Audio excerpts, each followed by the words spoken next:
social media in agriculture so impactful is that you can reach a population of people who might be disconnected from ag. And so we all, as ag majors or people taking an ag class, obviously have a more intimate understanding of agriculture and the way that it works. And so I want to show you the Houston Livestock Show and Rodeo page. This is the page that's just for exhibitors. And so I want y'all to kind of look through this with me and really think about what they're doing well. You know enough about social media at this point to know how to articulate best practices and good things versus bad things. And so when you go to their page here, these are just some things that you're not going to see in a textbook that I have found in the real world that work for me and help with engagement. And so part of social media and what you want to remember is that it goes beyond just posting things. You want to be able to post things that are meaningful to your audience, that resonate with your audience,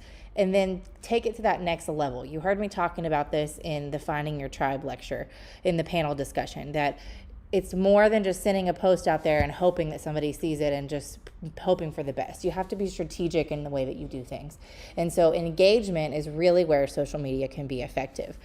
When I come to this page, the first thing that pops up, they have this automated where you can say, send a message. This pops up on its own. So if I'm not finding what I want to find here as an exhibitor, I can ask a question here. And they're very, very good about answering and responding to messages. It says they typically respond to messages within a day. And so for a huge organization such as Houston Livestock Show and Rodeo, this is a great thing. What I love here is they post every few days, but they don't post too much. They post just enough to keep you informed and interested in what's happening, and they give valuable information. They have pictures associated with every image. That is a big one. You always want to have a picture or a video. Here's my former boss, Chris Bowman, talking about all this awesome stuff that you need to know when you go to the rodeo. And so he was a big proponent of getting his face into videos because he wanted people to feel like they were engaged with the organization. When you have a huge brand like this, it's hard to feel engaged because it's such a large organization. And so his presence on these films and faces of kids like you see here really makes you feel that personal touch. And that's part of what resonates well with their audience, because exhibitors are kids that are in high school or junior high or even younger, and they have a livestock project that's probably been a family affair. And so it's very family oriented. And look, they have technology. They have a really interesting graphic here. If you were to post something like this, we know now, okay, not great. We need a video or a picture or a graphic of some kind. As I'm scrolling through, I just want y'all to look at how the images pop out and they draw you in to the post and the information. As I scroll back down here, this kind of gets lost in the feed. It just looks like comments and other things, and that doesn't really stand out to me. But as you can see here, they have him in a video again, because he loves videos. But even this is a great example of what they could have done up there with the picture that had no post, or the post that had no picture, is exciting news with their little logo here. And it just adds a little pop in there so that I can go, wow, look at that. I want to see what's happening. Oh, we have new contests that are taking place. And so this is really exciting news, and I want to go to this page because it caught my eye.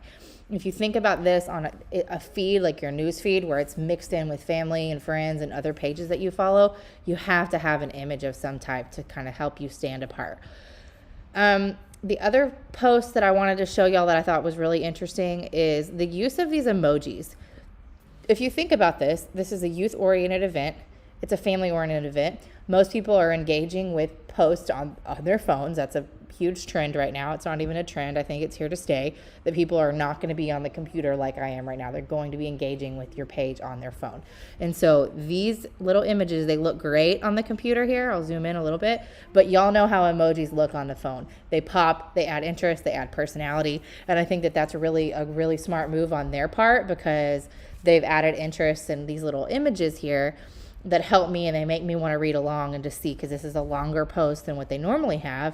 And so they've added interest and appeal, knowing that their audience is people who are young, and they're probably showing animals, and they're doing things as a family. And so this really resonates with that audience.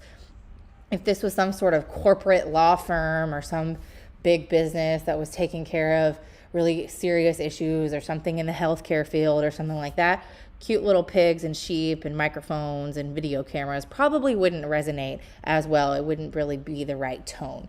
But I hope that you can look at this and others throughout this activity that you're going to do in the module and kind of see some of these things on your own. But I appreciate you listening, and I hope you learned a lot. Thanks, guys.